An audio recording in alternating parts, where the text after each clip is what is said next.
Hello, Steph, or Stephanie to be more formal. How are you? Hello.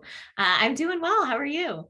I'm so happy that you're back on. And even at the end of the first episode we did together, which I think was July, Yeah. talking about July, I asked you to come back on. So I'm so glad that you came back before 2021 finished off. So thank you for being here.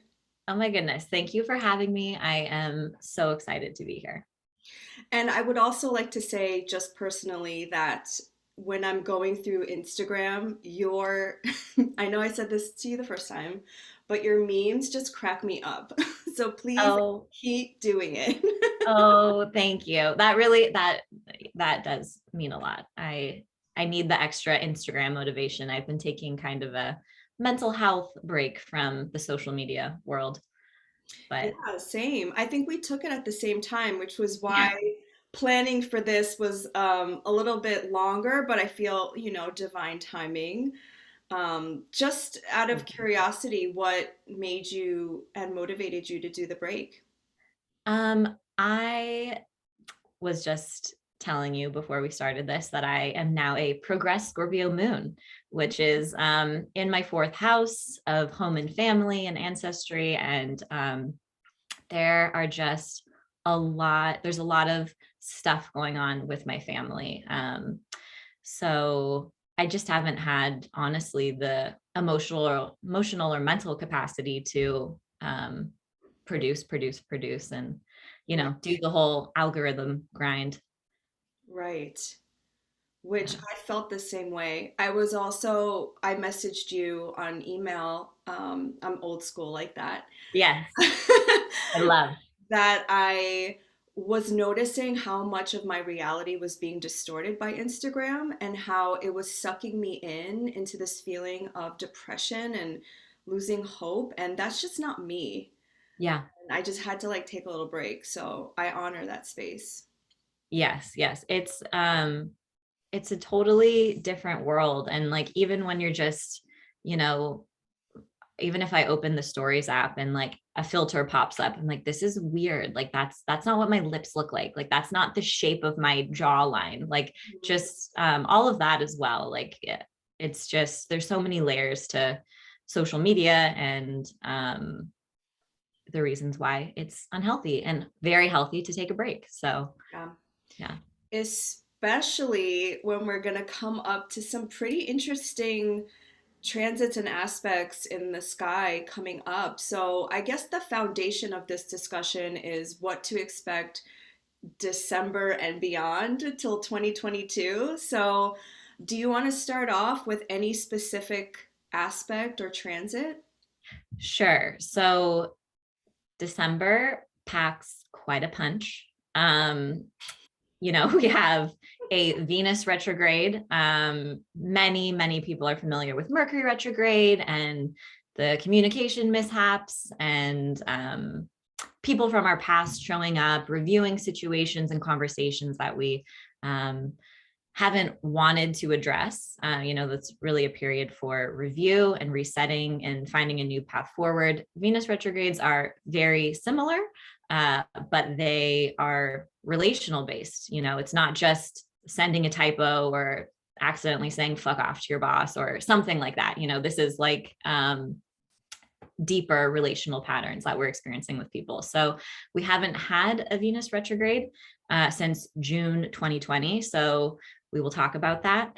And we also have the uh, Taurus Scorpio eclipses. The eclipse axis is shifting from the south node being in Sagittarius, the north node being in Gemini, and the south node will be in Scorpio, and the north node will be in Taurus. So that is a major change as well. So we definitely have a lot of astrological action, and then the final Saturn Uranus square, which has been many astrologers have noted as like the defining aspect of 2021. So lots to unpack, but we could definitely start with Venus retrograde.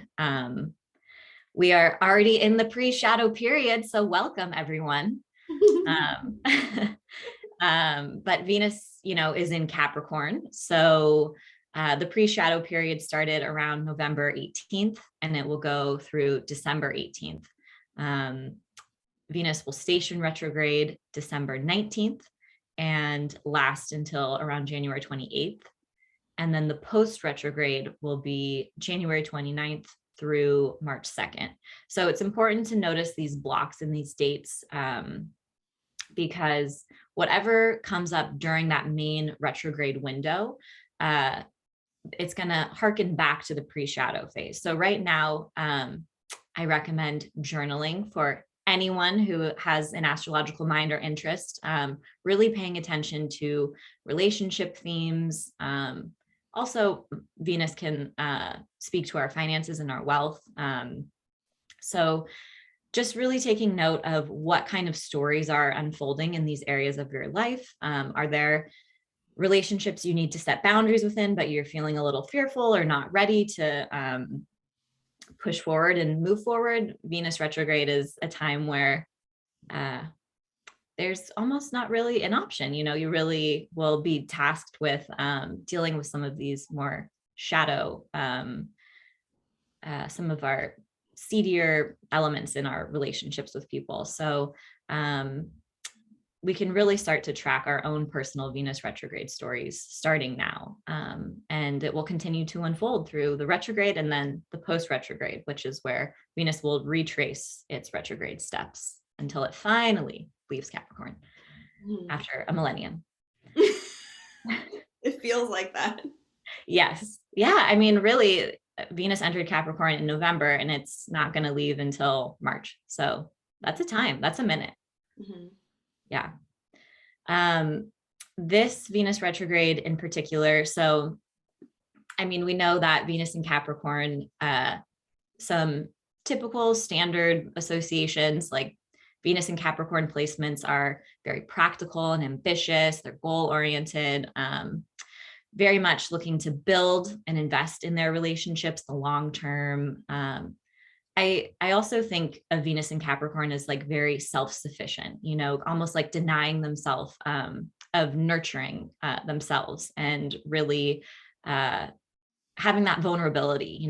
It's a Saturn ruled sign. So there can be almost like this wall of protecting one's emotional realm, or just like the more intimate parts of their life. So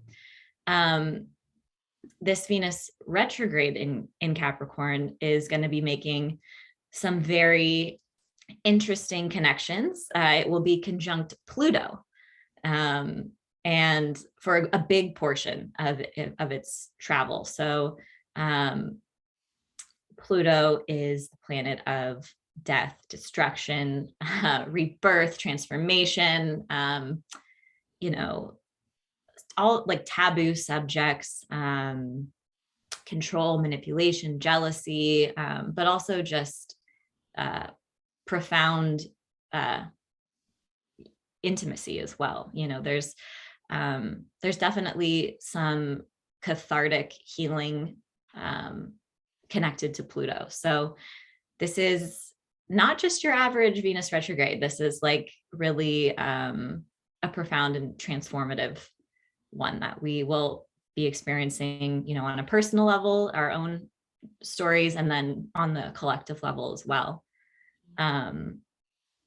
I looked into the last time Venus was retrograde in Capricorn, because sometimes we can see themes of what came up, what was, in the news, what were we dealing with? And in true Capricornian fashion, the last time Venus was retrograde, it was December 2013 through end of January 2014. We had unemployment rate at a 5-year low. We had 13 states voted to increase the minimum wage. We had Obamacare go into effect. And so those were some really like standout that just seemed to align with Capricorn's obsession with work and capitalism and the grind and work-life balance. So we can probably expect to see some types of news headlines related to those areas of life crop up during this time as well. Um, and but with that Venus conjunct Pluto, it's going to happen December 11th will be the first time. Then again on Christmas, December 25th, and on March 3rd. So those are 3 dates to note down, especially December 11th. I mean, whatever comes up for you on that day is going to really hold keys to like, what is your personal retrograde story? Mm-hmm. So Venus. Yeah, I know it's a lot. Venus in general, is the planet of like harmony and justice and, fighting for equality and the arts, beauty, finances, all of these things, our love language. So during these retrograde periods, it's kind of like you can imagine the opposite happening. So periods of dis-ease, conflict, social and civil unrest, conflicts within our closest relationships and friendships.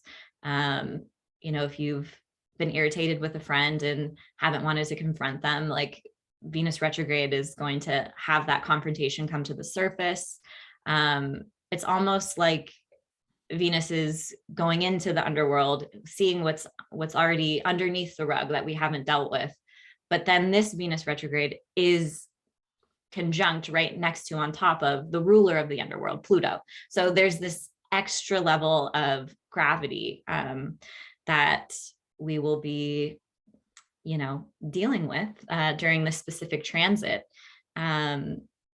Venus will meet the sun around January 8th, 9th. They'll be sitting right on top of each other. And that's the moment in its cycle where it's reborn. So it changes from an evening star into a morning star.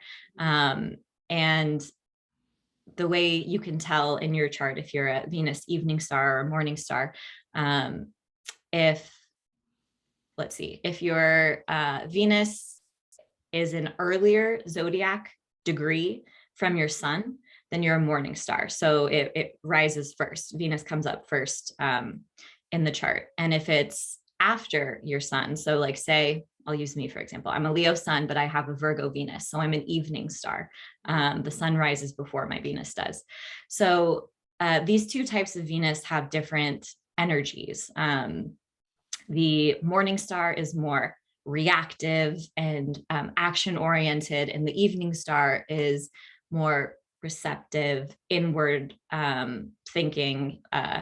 So it's almost like during this rebirth process, evening, turning from an evening into a morning star, Venus is really picking up more reactive energy. The conflicts that we're already going to be dealing with during Venus retrograde really will be bubbling up to the surface. And the last time that we had a Venus retrograde, it was in Gemini in July of 2020, after the murder of George Floyd. And we saw the protests around the US in the defense of Black lives. So, these types of social unrest and like gathering together as a people and standing up for equality and human rights, these can be themes within Venus retrogrades as well on like a larger scale. Mm-hmm. But usually in our personal life, it's going to be, we can go through the signs. I can talk about like based on your rising sign with that, where you may be experiencing this. Mm-hmm. Okay. So for Aries, because even though Venus is relational, not everyone is going to have like your ex pop up necessarily. It just depends where this action is taking place in your chart. So for example, Aries, this Venus retrograde will be in their 10th house of career and reputation. So there can be this like obsession or desire to control how others perceive you, what you're known for, like maybe obsessing too much about what others think about you, or really revisiting and thinking on a deeper level, like, is this the career path I really want? Like, is this fulfilling for me? What kind of, think of a butterfly metamorphosis, like what kind of cathartic transformation do you want to have in this area of your life when it comes to your career?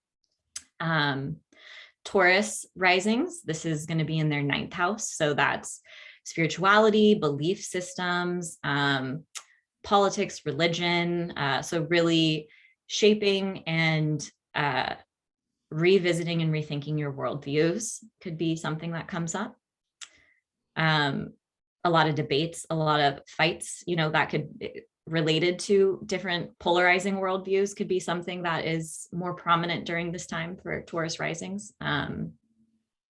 Gemini risings are having this transit in their 8th house. So the 8th house is very complex and murky, and it's really like a house of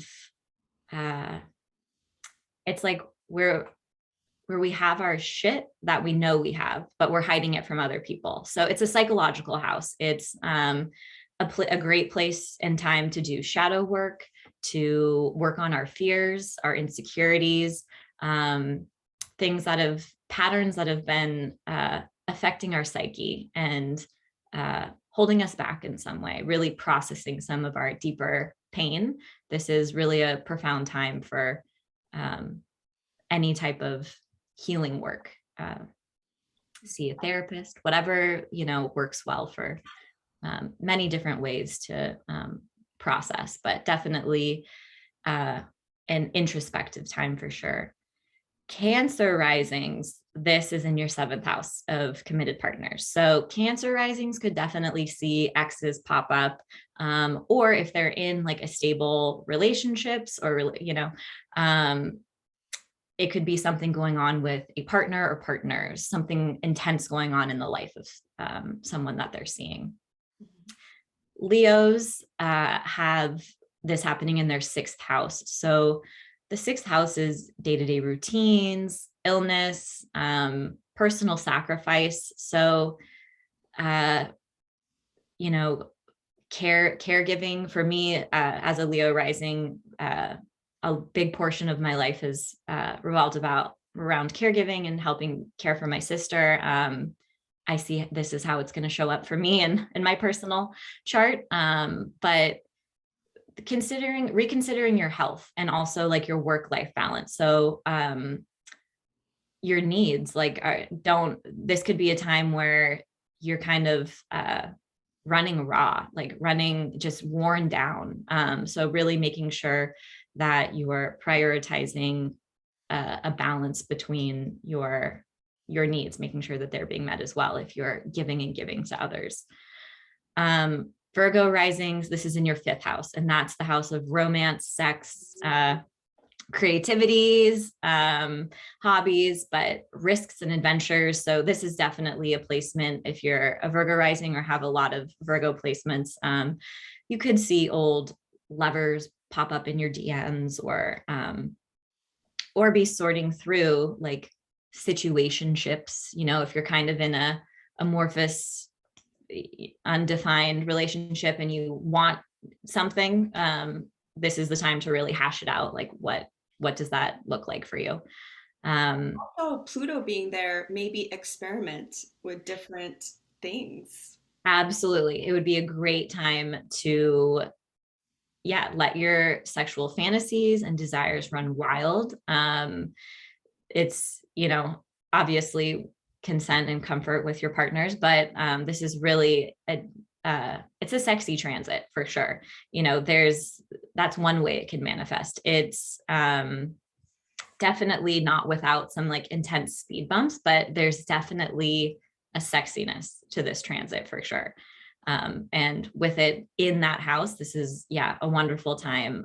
Like even like tantric sex or just having, meshing sex with spirituality in some way. Like there's some profound sex magic. Hey, Perfect time. Virgo risings. Yes. They might be the ones who are having the most fun. Yeah. Libra risings, this is in your fourth house of home, family, ancestry. So this could look like family secrets, Pluto's, unveiling, revealing things that have been pushed under the rug. So this could be a more intense one for Libra risings, really dealing with stuff either generationally or within their family that has been hidden. This could also be just a time of like moving.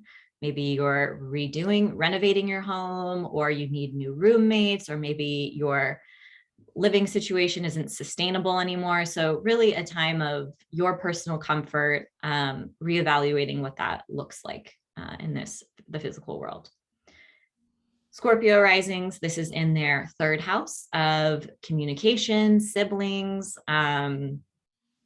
and of the mind. So we could see some intensity with sibling dynamics or relationships, but also profound changes within the way that you're thinking, and reevaluating just how your mind operates sometimes on a day-to-day basis. The third house is also like a really busy house. So you may find that you are just busier than normal. Like you're running from here to here, you're doing errands there. It's the house of like a neighborhood. So really just kind of like always being on the go. Sagittarius, this is your second house. So your finances, your resources, your income, any skills that you have that are resources for you to generate wealth or money, really stepping into your power. If you have a business, or if you want to create a business, or if you want to start saving more, this is really a powerful time to work with money and an abundance mindset, especially with Pluto's transformational energy. Mm-hmm.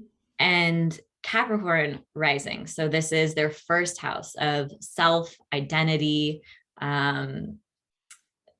Generally with Venus retrogrades, as a rule of thumb, people say like, don't get a haircut, like not a great time for a tattoo, not a great time to like get an experimental piercing if you're not like totally sure, sold on it. Any like physical changes to the body, because Venus does rule beauty and appearances. It's not operating at its peak performance. So Capricorn risings may have the urge, like, I want to get a sleeve done, or I want to get a giant back tattoo. Like, let's plan it out, but let's wait until the shadow clears. Because there could just be something that goes wrong, or perhaps like you didn't think it through the full way, or you change your mind. There's definitely that indecision that can come up with like physical changes. But it's more on like a spiritual level. Like this is your identity, your personality. It's a rebirth of who you want to be in the world, how you want to be perceived by others in the world. And I don't know, I think it's a really beautiful time to kind of reinvent yourself. Aquarius Rising. So this will be taking place in their 12th house. This is kind of an intense place to have this transit, because the 12th house already is going to be representative of some of our self-defeating behaviors and patterns. And Venus retrograde is already going to be bringing up some relational issues. So this is kind of a really potent time to look at the relationships in your life, and where do you find that you're self-sabotaging yourself? How can you break free of some of these coping mechanisms or strategies that you've had that just you've outgrown, that aren't serving you, that are keeping you in any toxic patterns? This is also the house of spirituality, though. So on like a more positive note, this is a wonderful place to explore that side of yourself. Dabble in meditation, or breath work, or go and try out a healer if you've never done any type of energy healing, or seeing an astrologer or something like that. So this is really a great time to journal about your dreams, but to kind of dance with your subconscious and see what comes up for you. Mm-hmm. And Pisces rising, finally, this is in their 11th house. So this to me screams like friendships and associations and groups. You can see kind of clearing out the closet of friendships that you've outgrown, people who their values don't align with you anymore. I think I've been talking to some of my friends about this, and we're in agreement that like friend breakups a lot of the time are way more traumatic and intense than romantic breakups. These are like, they can be like decade long relationships and through multiple phases of your life. And so that being said, just because it's friends and maybe not a romantic lover, like I wouldn't play down the intensity. Like this is a very intense transit, or it could be very healing for friendships. So if you felt like you're not on the same page with a friend and you've been wanting to speak up, but you haven't had the courage or the, emotional bandwidth to do it, like this is a time where really resolving anything that's been brushed under the rug within friendships will take center stage. Mm-hmm. Yeah, and I've been having the same conversations with my mom because she's been asking me, we're not necessarily at the end of the pandemic, but we are at a place, at least where I live, where we can kind of go about life normally now. And she was asking me, where did all your friends go? I was like, well, some of them kind of filtered through the panorama, and then like some of them just, I don't know, there was no like good reason. It Mhm. was just, I think also during the panini, you kind of grow and you change. And even a last time Venus was in Gemini retrograde, it was all about like thinking, right? And Yes. communicating with these friends. And now with it being in Capricorn, it's like the solidification of things and being more responsible and like what do I want for the long term? And some of them just didn't make the cut. Absolutely. That is such a good point. And to your point, Capricorn is a cardinal sign. It initiates, it Mhm, starts, it mhm. begins. So when jumping from that retrograde in Gemini where you're having conversations, you're listening, right? That's what Gemini, one of their big life themes is, not just talking, but learning to really listen and take in other people's information as well. Um, Listening and processing these conversations and how you feel in these relational dynamics. Capricorn's here to say, nope, we're starting over in this direction, and this is how it's going to be. And it's also a Saturn ruled sign, and Mhm. that Saturn can bring an air of isolation, of loneliness. I wouldn't be surprised if some people do feel waves of loneliness throughout this retrograde transit. So, it is always important to reach out to those you do love and care for if you do find yourself going through that. Yeah. And also, Venus shows us what we value, or at least that's where we should align our thoughts and our behaviors to. And I think about Capricorn and it being our skeletal system, like our bones, and what are you feeding into the long term structure of your life? And what, like, I'm always curious of how people spend their money and their time because money is time, money is Mhm. energy, time is money. And like, if you are truly saying you value friendships, well, are you spending time with them? Like, you want to make both of them align. If you say family is important to you, then are you working all the time? Like, you want to Yeah. make sure that you're spending your time and money with the things that you value. Yes. Yes. Absolutely. And this this is just not a normal Venus retrograde in Capricorn, just because of how tightly it's going to be sitting with Pluto as well. So, all of these, um, it's it's almost like it's anything that's coming up is going to be unavoidable. I think in other retrograde periods, like maybe you find yourself internally really reflecting on some of this stuff, but maybe you don't take action. Like Pluto is pulling the rug out and here's what we've got, and there's no turning back. Like we're moving in a new direction. So um yeah, it's really going to be a profound transit for sure. So And just personally, are you looking forward to this or are you like, ooh? um I am already picking up clues on my, my retrograde story. I wouldn't say that I'm like looking forward to it, but I am grateful that I have an awareness of the intensity to anticipate, um, just so I can work with my own personal ebb and flows of energy, right? Like as we're getting closer to that Pluto conjunction, maybe that week I will front load my work on the Monday before, or just being able to work with it that way. I have a very strong Pluto contact in my chart. So I'm very familiar with Pluto's energy. I'm a Leo rising with a Leo sun in the first house Mhm. and an exact square to Pluto in my fourth house. Whoa. So it's my whole chart ruler. It's not just like an aspect, it's like Oh, angular, it's yeah. defined my whole life. Wow. Okay.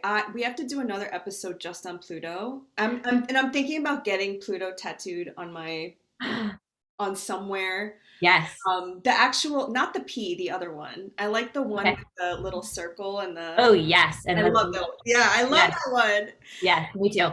Just to go off on a Pluto tangent, so Pluto entered my second house in 2008, and now it's in like the last degrees of Capricorn in my second, and it was conjunct to my South Node, I think between 2018 to 2000. I don't remember the exact years, but it was also my nodal return. Okay, I just have to say I got chills, but please, Oh yeah. please. Oh no. No, what I didn't appreciate about Pluto, which I even hesitate to say it now because it's rough. It literally burns away. I would say burn away till like there's nothing left of you Mhm, to make you see the truth of who you are.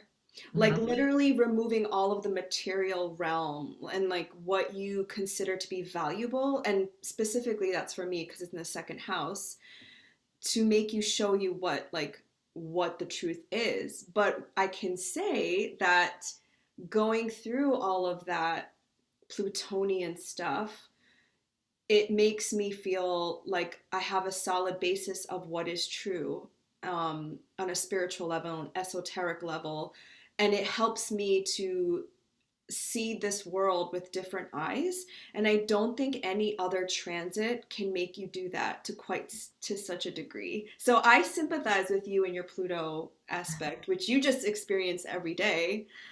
But yeah, Pluto, man. It's intense, and you have an Aries sun. So, did Pluto already square your sun, or is it coming up it's on a? it's coming up, yeah. Okay, Yeah, yeah. so we shall see what that will bring. We'll stay in contact. Well, we can talk about Sun Square Pluto. I could talk about it all day. So, Please, probably gonna need it. one email away, you know where to find me.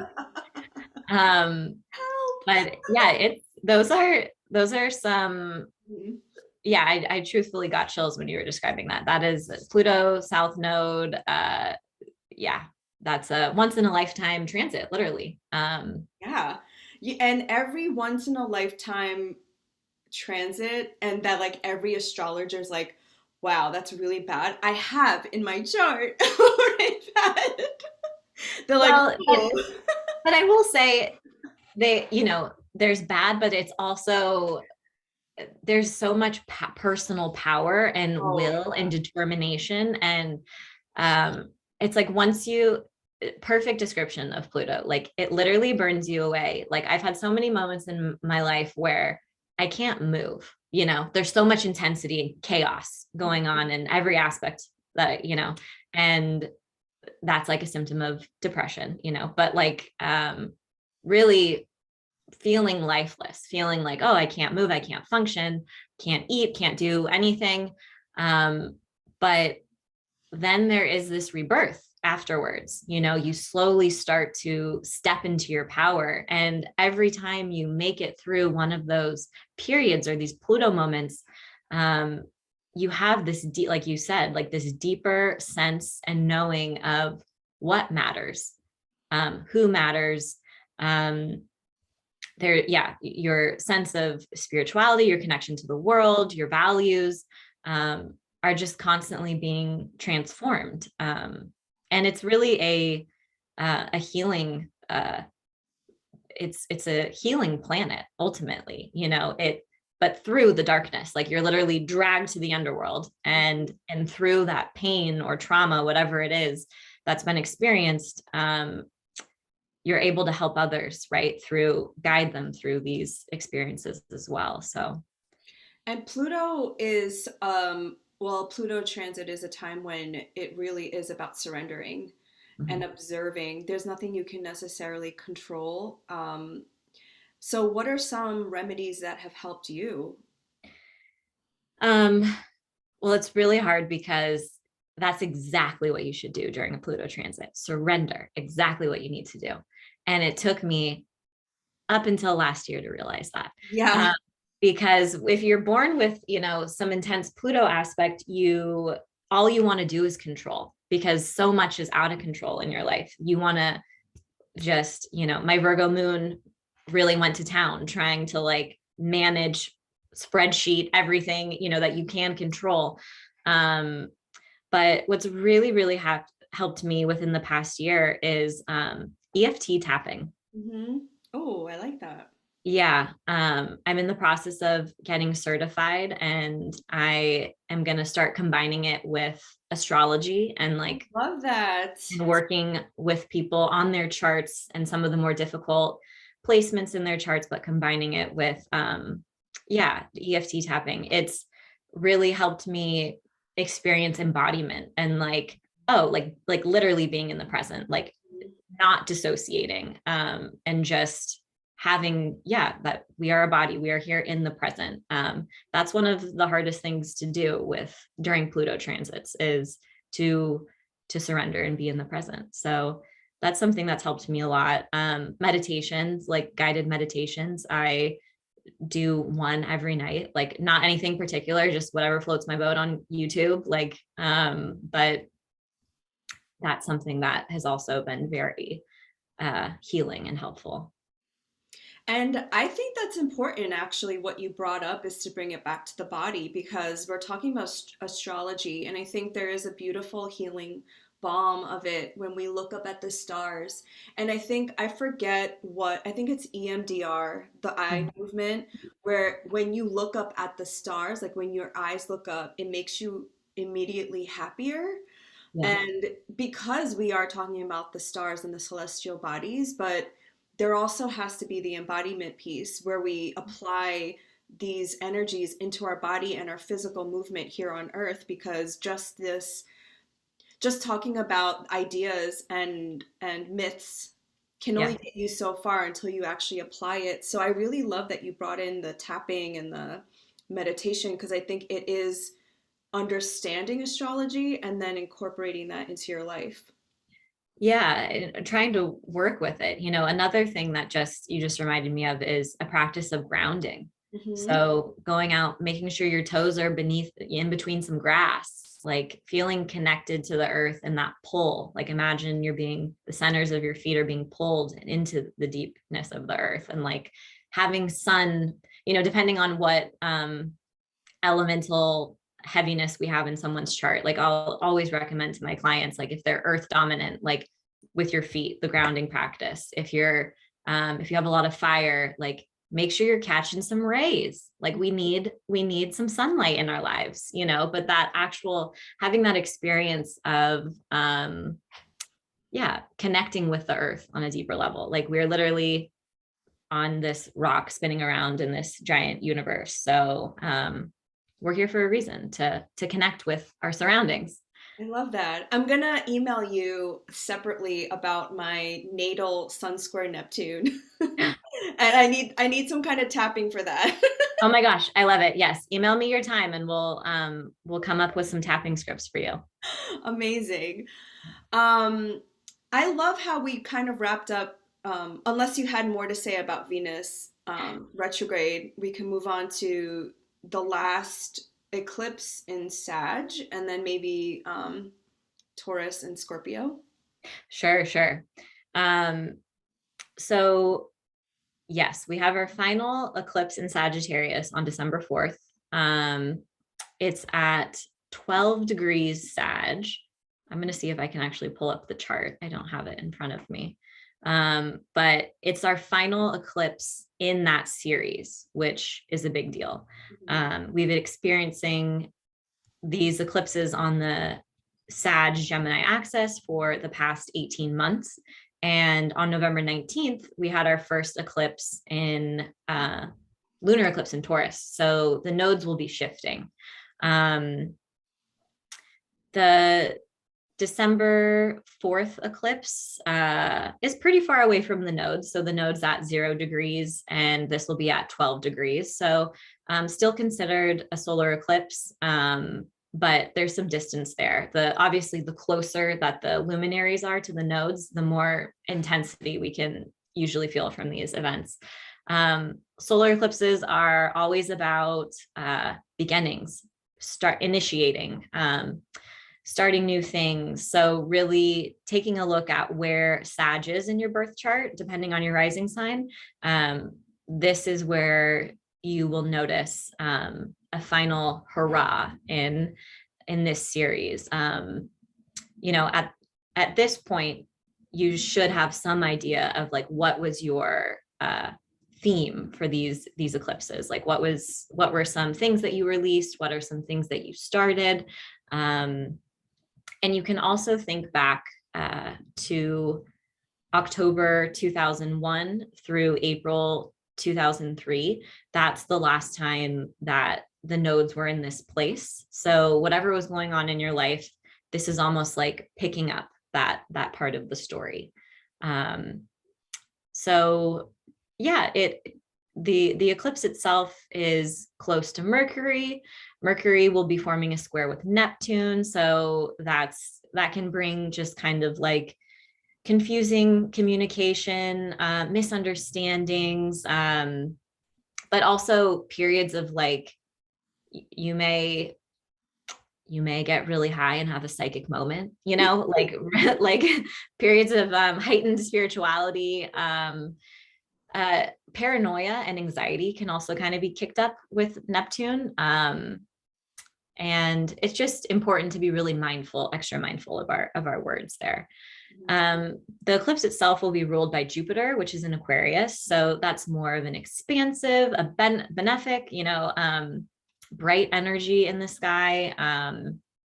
Jupiter's not doing anything too wild, which we love to see. So we'll see how it wraps up. I mean, we're just coming to the tail end of eclipse season. And then we won't have another eclipse. Our next eclipse will be on April 30th of next year. It'll be a solar eclipse in Taurus, I think at 10 degrees. So, but I want to talk about the Taurus and Scorpio axis, because it's rather potent. I've been talking to some of my astrology friends and we're just like, oh my God, I am so kind of like a little nervous for this cosmic shift, because Taurus and Scorpio doesn't mess around. Like Taurus, you can see it as life, like the seed is being planted, growth. And that's our north node. That's like where we're headed, what we want to increase. And Scorpio is like death, suffering. There's a lot more to Scorpio than that. But when we're thinking about releasing, like, I did take some notes on the last time the nodes were in these positions, just to give people some ideas of what could come up on like a more global level. So the last time the South Node was in Scorpio and the North Node was in Taurus was between May 2003 and November 2004.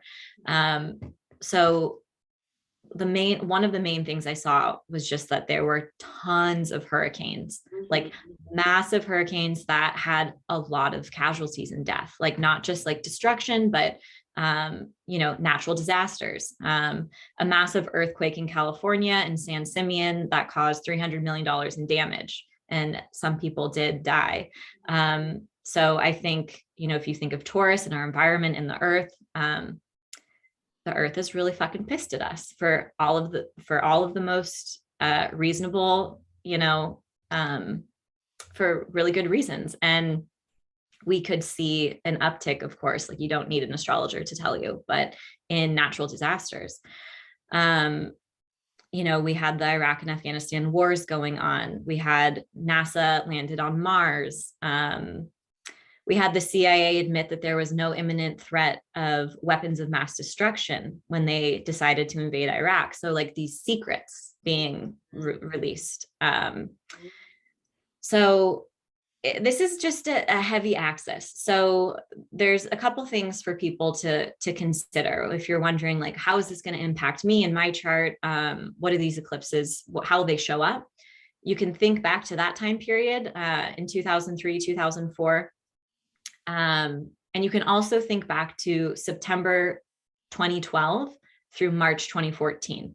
That was the opposite. So we had the North Node in Scorpio and we had the South Node in Taurus, but that is still going to give you very similar themes in your story. It might be a little bit easier to recall, at least for me, it is. Yeah, you just mentioned that Venus was last in Capricorn in 2004, 14, right? Yes. Yeah, Yes. yeah. They overlap. Yeah, wow. Yeah. Wow. Eerie, huh?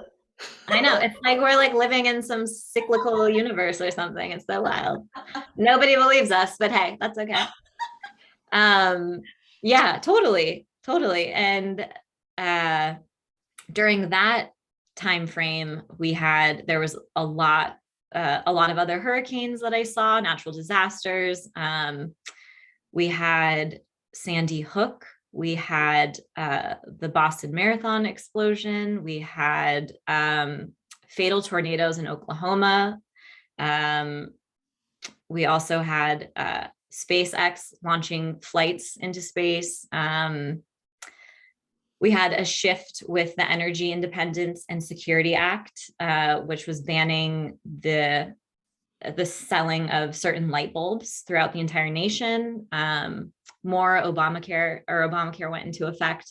So, some of these, they're cyclical, right? Like you can see the themes from this set of dates from the dates prior.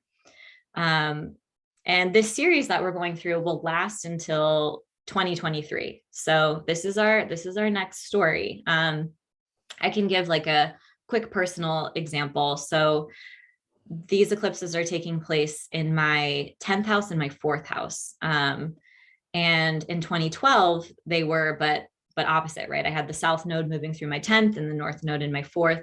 And that was a time where I really transformed my career. I started getting into astrology. I had my first horoscope column published.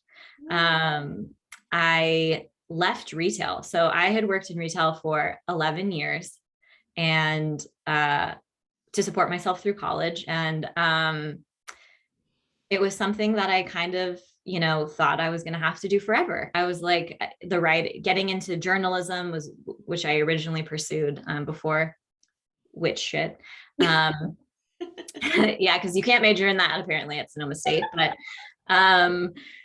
yeah, I thought part of me was always going to be in retail. It's like I just needed to have that stability or some kind of income. And I really shifted into the writing world. I had some articles published for the first time, getting into astrology, etc. So, and this year with the Axis, I'm hoping I have plans to expand my offering more. I want to branch out and do some of these one-on-one coachings and incorporating tapping and other healing modalities and magic. And so, yeah, massive shifts in those areas of my personal life. But so you can really go back. Like I went back to my Instagram feed and I was like, what was I posting during these times? And that's how I remembered what was going on in my life. I was like, oh, cool. But same thing. That's an easy way to figure out what was I doing, what was going on, who was I hanging out with. But the Taurus North Node, this is going to be all about an influx of like, the North Node is generally considered like auspicious. Like what are we increasing? What are we focusing on? What do we want to call in? So reconnecting with the physical world, the environment, redefining possessions, material wealth. We'll probably see changes with currency, cryptocurrency, spending more time in nature, using our senses, shifting our values, changes in the workplace. We have the Great Resignation, shifts with workers' rights, focusing on art and beauty, self-care, really like nurturing ourselves, like learning to ground ourselves and process like the trauma of capitalism, the trauma of white supremacy, the trauma of all of the things. The North Node really wants us to find our grounding. Something that I thought was interesting is that this is also a time where like animal rights might come up. And this morning I saw an article that said lobsters, octopus, and crabs are sentient beings. And so now they're going to be proposing some legislation of like humane ways to kill them. They're saying they should not be boiled alive. So just those are some more things that we might see come up, but definitely shifts within the environment for sure, which is a surprise to no one. Have you watched the Netflix movie My Octopus Teacher? No, but I Good. really want to.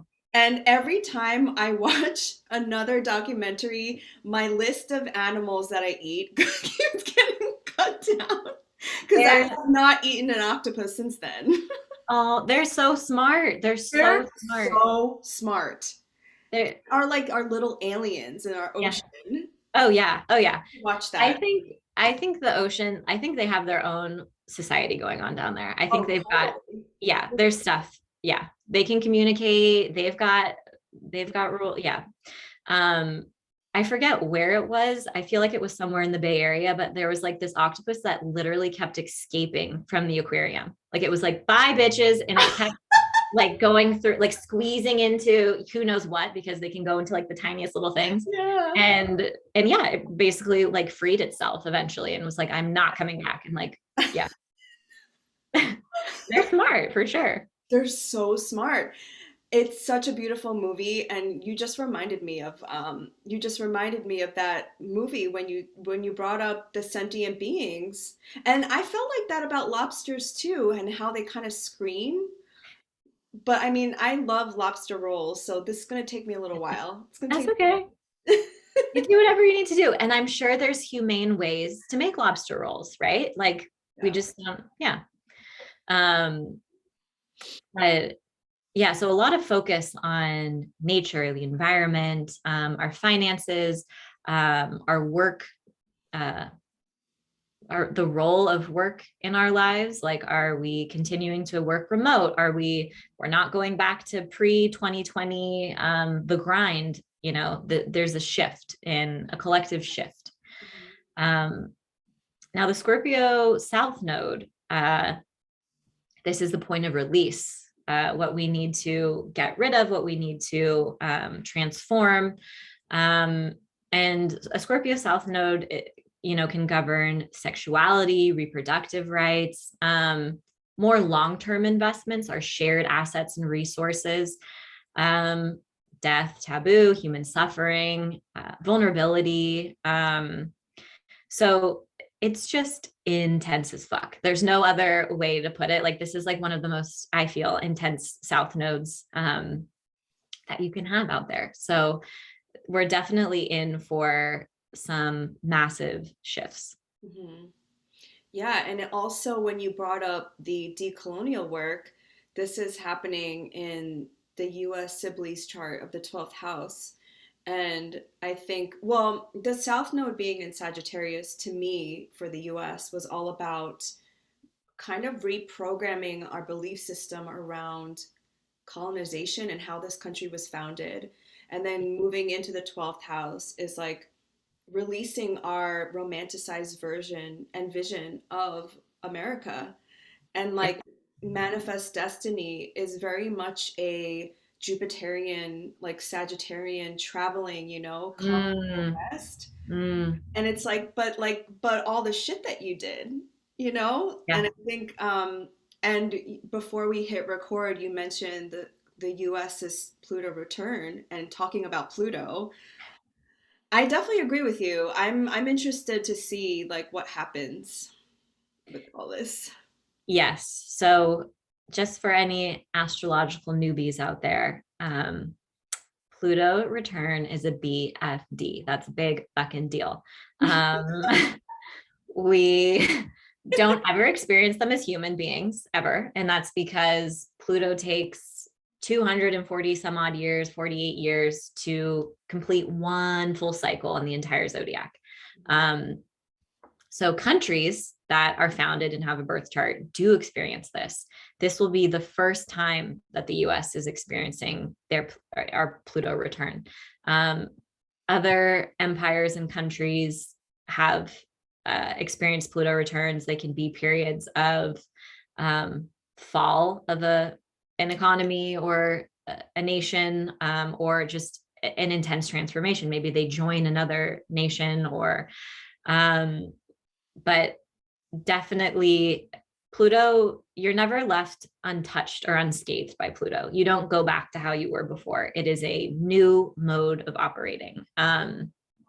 And Pluto is going to be in the US's second house of income resources. And it's going to be forming some aspects with, I don't know how tight it is to our sun or Mercury, but those are both in Cancer, which are going to be opposite this Pluto placement.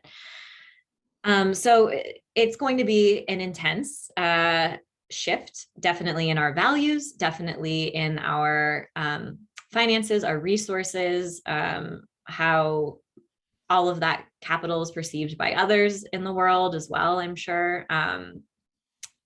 But what I also really liked about you talking about the 12th house, how these eclipses are shifting into the 12th and 6th house axis. With that south node in the 12th house, this is a place to release the patterns and behaviors that are sabotaging Hmm. humanity. Hmm. Um, it's a really profound place to have eclipses. Yeah, and I think I should have fact checked this before. Um, Venus in Capricorn is natally in the US Sibley chart too. I think Mhm. Venus was in Capricorn in the US Sibley chart, if I I'm remember Googling it. correctly. Yeah, okay, cool. Hold up, right now we're gonna see, because yeah, Pluto return needs some okay, let's see, what do we got here?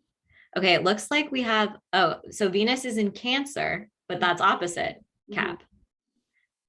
So Mercury is at 24 degrees Cancer. So Yeah, that right will be opposite. sitting, Yeah. that'll be sitting opposite. Then we have a Jupiter Venus conjunction in Cancer, which is farther away. It's at 3 and 5 degrees. But just by whole sign, I use whole sign houses in my personal astrology practice. That's an aspect, Mhm. like it's not going to be something that is just it's going to be felt. Yeah. Yeah. Wow.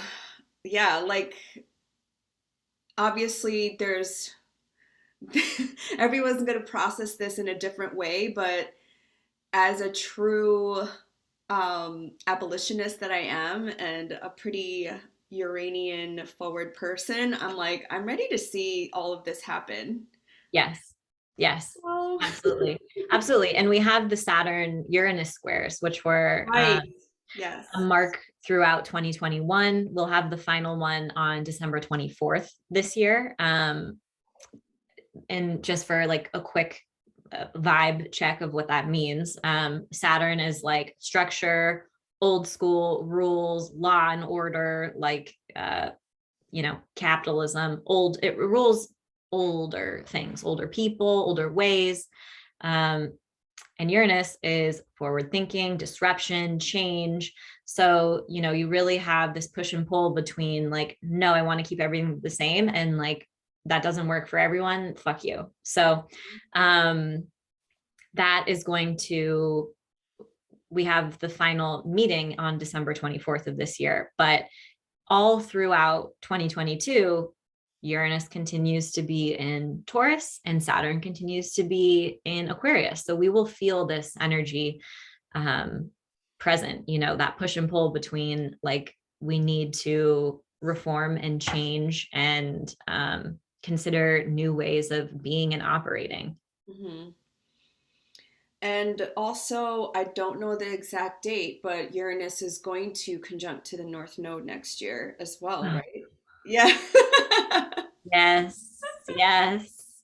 Every time I open my ephemeris to look at like what's coming up and I see that, I'm pretty sure actually, you know what? I think it's happening in my solar return chart. I feel like it's happening in August. I'm pulling up my digital ephemeris just so we can check and be some astro nerds here. But that's a good one to know about. Mhm. Um, yeah. Oh yeah, August next year we've got Uranus Yeah, conjoined the North Node 'cause you're a August Leo, and right? Mars. Oh yeah, wow. Yeah. It's Mars Uranus North Node. Ay caramba. Wow. I mean, if that's not kind of some fated stuff that's going to happen at that time, I don't know what is. You can think back to earlier this month, actually, we had Mars opposite Uranus, Hmm. Hmm. Mars in Scorpio. And around the time of the eclipse, I think it was November 18th was the day that that opposition perfected. But so yeah, Mars Uranus is really volatile energy, unpredictable. Yeah, that's like one of the transits, or if you like see it in a birth chart, like it's not you can't really sugarcoat it. Like that's, Yeah. someone is going to know. Like if you start to talk about the energies of these planets together, they're going to go, oh yeah, this is how this shows up in my life. Like I that's, think Alec Baldwin has it natally in his chart, and he was the one that on that day, I think, shot the gun accidentally. mhm, So mhm. that like shows up in a very unexpected and violent way. Yes, yes. Yeah. Um, I just had a thought that just literally escaped my brain. Because I want to talk about so many things at once before we close. Um, oh, this is what I wanted to say. So it sounds like to me, and maybe I'm projecting because I'm, an optimistic person. Love it, love it. My Leo loves that. I'm Okay. here for the optimism.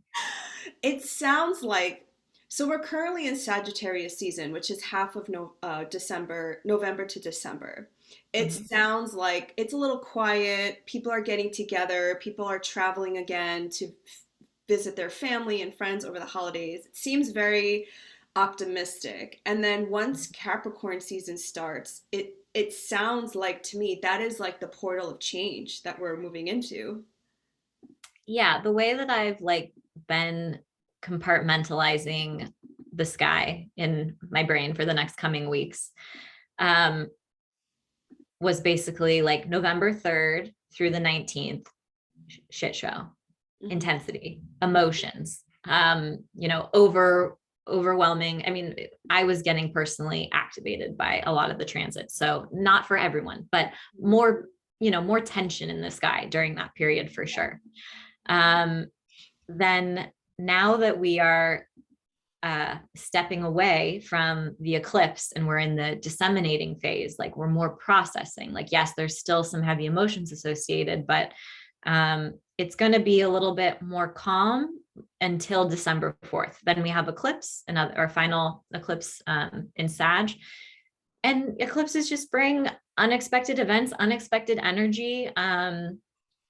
Regardless of if there's, the last eclipse had that Mars Uranus opposition. So we could say, like, of course, that one was wild, but all eclipses are wild. So, I would expect the unexpected that day or a little bit after. And then December, yeah, we once, let's see, around, well, starting early December, Venus is starting to really inch even closer towards Pluto. So we're going to have some of those themes of like obsessions with certain people, or needing to uh, deal with deal with our Venus retrograde stories. We are going to start to feel it a little bit earlier, but the good news is the other planets are kind of just behaving.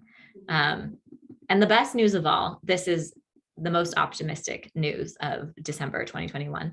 Jupiter re-enters Pisces. Yay! On December 30th. And Jupiter loves to be in Pisces. It's its, home sign. And I think, we will definitely be able to feel that shift. That's an outer planet. So it's a much welcomed transit. Mm-hmm. I'm excited for that. What is the most exciting thing that you're looking forward to 2022, if you wanted to, like, this is obviously personally to you. Yeah. Not projecting it onto anybody. Yeah. So there's a day in 2022, I think it's April 26th, and Venus, Neptune, Jupiter, maybe the moon, all in Pisces. Yes, I know that day.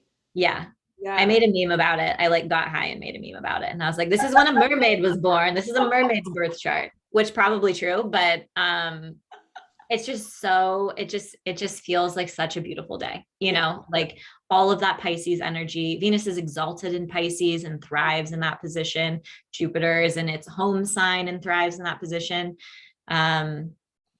Neptune, the modern ruler of Neptune is Pisces. So we really just have this like pure Pisces energy. It could be totally a dissociative day, but it could also be just a loving, artistic, really getting some psychic downloads. Mm-hmm. So I'm excited for that. And maybe connect to a mermaid goddess or deity like Yemaya, Oh, or somebody like, I don't know about yes. Poseidon. I'm also trying to move away from Greek mythology and Roman mythology because they're so patriarchal and so like rough. Yes. Yes. I was, I mean, this past eclipse in Taurus was conjunct a fixed star Algol. Hmm. Did you read about that? Yes, and Yeah. I don't like the Greek mythology about Medusa. Yes. Yes. I do not like that. I really do love I forgot what culture. I think it's Yoruba. Like some cultures in Africa believe that Medusa was a black deity, an African deity, and the Yes. snakes were braids. Yeah. Anyway, continue your Yes. story. Yes. I heard about that too. And yeah, that is, yeah, Greek mythology needs a lot of work and heavy lifting. But in this star Algol, it, is representative of just like violence, injustice. It's one of like the not a great fixed star in the sky. So usually we see injustices, but part of the story has to do with Medusa and Poseidon, and yeah, he raped her. And she was not protected by her deity or her god and instead she was punished. And so her story, there's a lot of injustice involved in her story. And yeah, that is just something to consider with this last Taurus eclipse that we had. And that But was the eclipse when I think Kyle Rittenhouse was found not guilty. Talk about like yep, injustice. Hello. yep, yep, 100%, exactly. Yeah. It's really on brand and eerie. Hmm. And another thing, sorry, I don't mean this to be a bashing of Greek mythology. I just like wish there were other mythologies and folklore that were included in astrology. Maybe that's where we come in. Yeah, But the fact that Pallas Athena and a lot of the goddesses were born out of Zeus's head, that just speaks to why it's like continual oppression of women and how like they completely isolate the women out of the whole birthing process to begin with. Because yeah, I was asking myself like, why would Athena be born out of his head? Like, how does that make any fucking sense? Oh, the patriarchy. Yeah. Yeah. I mean, and Zeus was is Jupiter, right? And had like millions of wives and just kind of like did whatever he wanted. And yeah, I mean, They're very problematic. yeah, yeah, They need to decolonize. 100%. Yeah. Yeah. So it's definitely, you know, an intense period. And just having that fixed star activated as well is something to pay attention to. Well, I think that we can look forward to the change.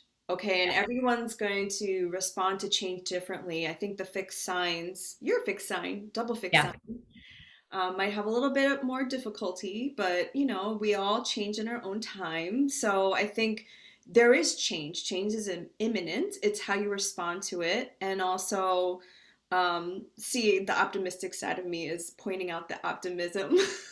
Yeah. I love Jupiter, that. yeah, Jupiter in Pisces and your favorite day next year with all the Piscean energy. But I think also what we were talking about our experiences with Pluto is that to surrender to the change and what these transits have in store for us because they do help us become, I don't want to say better versions of us because we're already whole and we're already beautiful beings. It's just a level up in our evolution. Is literally what came in my head. Yeah. Yeah. It's like a cosmic up leveling.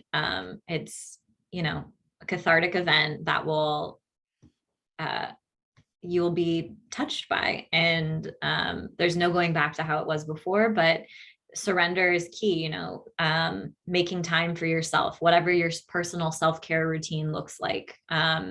That will be really important for you to maintain throughout the end of this year, just with all of the different energies at play.